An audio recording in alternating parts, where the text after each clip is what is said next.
1º de janeiro de 2020, relançando a atusnal.com, o local onde nós poderemos, a partir de agora, adquirir um novo conhecimento. Para isso, basta estar nos acompanhando em nosso site. Vamos iniciar os nossos estudos partindo do entendimento do que significa a inteligência espiritual. Nós partimos para elaborar este estudo de um livro chamado Inteligência Espiritual, elaborada pelo casal de professores da Universidade de Oxford, da Inglaterra, e que, além de serem professores, têm vários trabalhos executados nesta área. Este entendimento que será passado a vocês foi elaborado por mim, Jorge Penteado, esse que vos fala. Passamos a um momento seguinte, onde nós vamos termos uma visão geral sobre como as inteligências foram sendo descobertas e evoluíram. A primeira delas que apareceu foi a inteligência intelectual. Nós estamos aqui falando do início do século XX, onde houve o despertar e um grande interesse por parte de todos com relação às inteligências.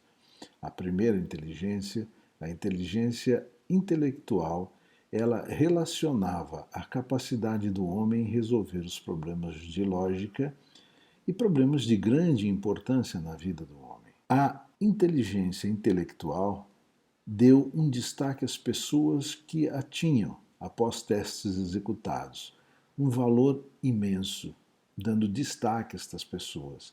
Quem tivesse um QI elevado era uma pessoa que poderia ter um excelente resultado com relação à sua vida profissional.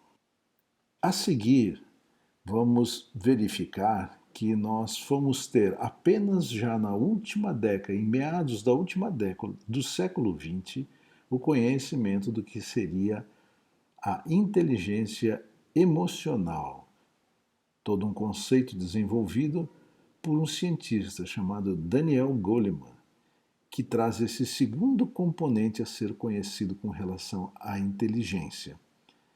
A inteligência emocional traz ao homem a inteligência da sua percepção com relação aos seus sentimentos, bem como dos outros, tais como a empatia, compaixão, motivação, capacidade de reagir à dor, a capacidade de reagir ao prazer, entre outras coisas. A inteligência emocional vem como a inteligência que proporciona ao homem uma melhora em seus relacionamentos, tanto do seu lado interior consigo mesmo, assim como com o seu lado exterior, ou seja, com todos os demais contatos que ele possuía. Após o conhecimento desenvolvido sobre a inteligência emocional, nós passamos então a ter uma série de estudos que acabaram nos levando, ainda no final da década de 90, através de um cientista chamado Howard Gardner, de Harvard, dos Estados Unidos, que desdobrou as inteligências em várias outras possibilidades, de maneira científica, testificadas, aprovadas, como inteligência musical, como inteligência espacial, como inteligência esportiva, entre várias outras. Ao analisarmos o cérebro humano, porém, nós cientificamente encontramos 3 sistemas neurais: sistemas frontal, periférico, um sistema intermediário, que nós chamamos de sistema mediano, e outro ainda que seria o centro do cérebro. Então, esses são os 3 sistemas conhecidos. Levando-se em consideração com várias colocações encontradas pelo homem, inclusive nas escrituras sagradas, o homem na realidade é um espírito que possui uma alma, ou seja, a sua mente, e habita um corpo. E neste caso, nós fomos verificar no dicionário Webster o que significaria este espírito. E o espírito está definido como sendo o princípio animador ou vital, aquilo que dá vida ao organismo físico, em contraposição aos seus elementos materiais. Aqui nós começamos a entender um pouco mais do que seria posteriormente o que nós chamamos de inteligência espiritual. O homem é o único ser que busca responder perguntas como: minha vida tem significado? Por que estou aqui? Qual o sentido de estar aqui? Nenhum outro animal tem essa percepção de buscar respostas a estas perguntas. O que nós vimos é que o QI, que é a nossa inteligência intelectual, e o que é nossa inteligência emocional, não abrigam todos os tipos de inteligências previstas por Howard e, ao mesmo tempo, não nos explicam o porquê dessas nossas buscas referenciadas. Em decorrência disso, o homem é diferente de uma máquina, de um computador, como nós podemos notar observando que máquinas e computadores são programas para resolverem problemas ou executarem rotinas pré-colocadas em sua memória. Elas por si só não podem mudar regras estabelecidas nos programas e nem criar nada. Apenas o que está programado pode ser realizado. Por outro lado, o homem tem um comportamento totalmente diferente quanto a mudar regras, colocar limites nas coisas, alterar situações e até mesmo, partindo de conhecimentos variados, criar novas situações.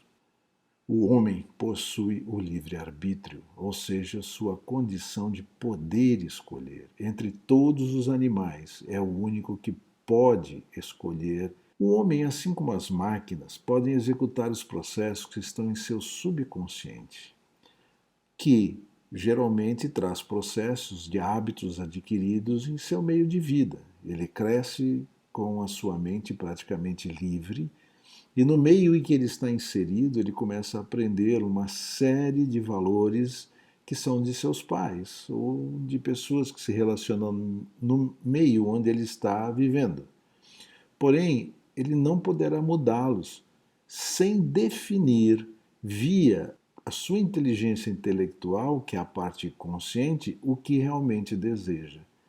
Então, nós temos uma enorme diferenciação entre aquilo que fazemos, que está numa parte inconsciente e é feita de maneira automática, como por exemplo dirigir um carro depois que se aprendeu, e aquilo que nós queremos, sabendo que está sendo feito de uma maneira errada, corrigir, e para isso nós temos que mudar esses processos. E para mudar esses processos, nós necessitamos da nossa inteligência intelectual para que eles sejam remodelados e novamente armazenados no subconsciente. Isso tudo, com a tecnologia disponível hoje, nós podemos realizar pesquisas e essas acabou com um tabu secular de que o cérebro do homem com o tempo ele ia gradativamente se degenerando.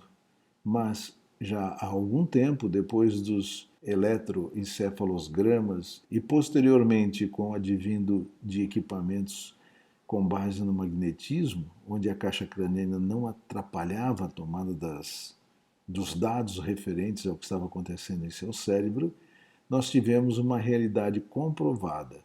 E essa realidade que foi comprovada nos traz à tona a neuroplasticidade, que é exatamente a possibilidade que o homem tem dele mesmo estar modificando, como já foi dito anteriormente, a condição em que se encontram as sinapses, as ligações entre todos os seus neurônios. Muitas vezes, neurônios degenerados são abandonados e novos caminhos são traçados. Então, a neuroplasticidade, uma vez comprovada, nos deu a certeza, e isso hoje já temos comprovação através de teste, que nós podemos mudar essas nossas crenças obtidas no passado, esses processos antigos, por novos processos. E há uma série de metodologias para isso. Com isso, ficou claro que a inteligência espiritual era o elo que faltava para que as coisas acontecessem. A inteligência espiritual ela foi apresentada já no final do século passado, início desse século, baseada em estudos científicos que apontam no nosso cérebro, bem no centro, um ponto chamado hoje de ponto de Deus, que é o ponto através do qual o homem está ligado ao universo. É através desse ponto que ele interage com o universo. Este é o ponto que nos possibilita expandir os modelos aceitos do Ocidente e do Oriente para um modelo universal, modelos esses relacionados com os estudos da psicologia na atualidade, da psicanálise e de uma série de outras disciplinas que o homem vem desenvolvendo e estão interrelacionados a isso. Tal situação nos traz a inteligência espiritual para o nosso dia a dia e nos possibilita, a partir de então, resolver os problemas no sentido de valor, inserindo nossos atos e nossas vidas num contexto bem mais amplo, rico e gerador de significados. Vemos então entender que a inteligência espiritual é o amálgama que faltava e, através da inteligência espiritual, nós vimos que tínhamos a inteligência intelectual, nós tínhamos também já progredido para a inteligência emocional, que entre elas já traziam uma série de facilidades para o homem se definir quanto a uma série de coisas, mas não era completo. Então nós tivemos o acréscimo da inteligência espiritual, que gerou esse amálgama entre as duas e trouxe todo este conceito do lado em que existiam até separações. Nós não tínhamos uma visão holística depois do acréscimo da inteligência espiritual.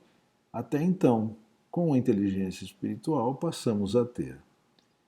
A inteligência espiritual faz parte e é o amálgama, como disse, das inteligências, através do qual todos devem buscar o seu desenvolvimento em equilíbrio para que possamos estar saudáveis. Não há uma relação necessária e nem direta com a religião, pois o mesmo vem do nosso cérebro e não de fora, como nos casos dos limites impostos pela religião. O QS, ou seja, a inteligência espiritual, é uma visão científica da conectividade de um ser com o universo, possibilitando ao homem trazer, além do porquê de sua criação, um propósito de vida que o leva a uma vida plena e com significado. Uma vez que a gente entenda essa base inicial do que significa a inteligência espiritual, esse assunto será tratado por nós mais uma série de vezes com base em muitas outras fontes. E nós esperamos que você esteja conosco para nos acompanhar nisto e, inclusive, criar comentários usando o nosso e-mail para contato@atusnal.com. Pode-se também acessar através da aba dentro do site chamada de contato. Agradecemos pelo seu tempo, uma vez mais, e que tenhamos um início de década fantástica, porque cada dia que passa nós estamos vendo uma convergência muito grande entre princípios de escrituras sagradas com princípios científicos, e o homem está cada dia tendo esta visão holística mais correta, nem tanto só por um lado, nem tanto por outro, mas sim de uma maneira universal, entendendo muito melhor como as coisas se procedem. Muito obrigado e um maravilhoso início de década.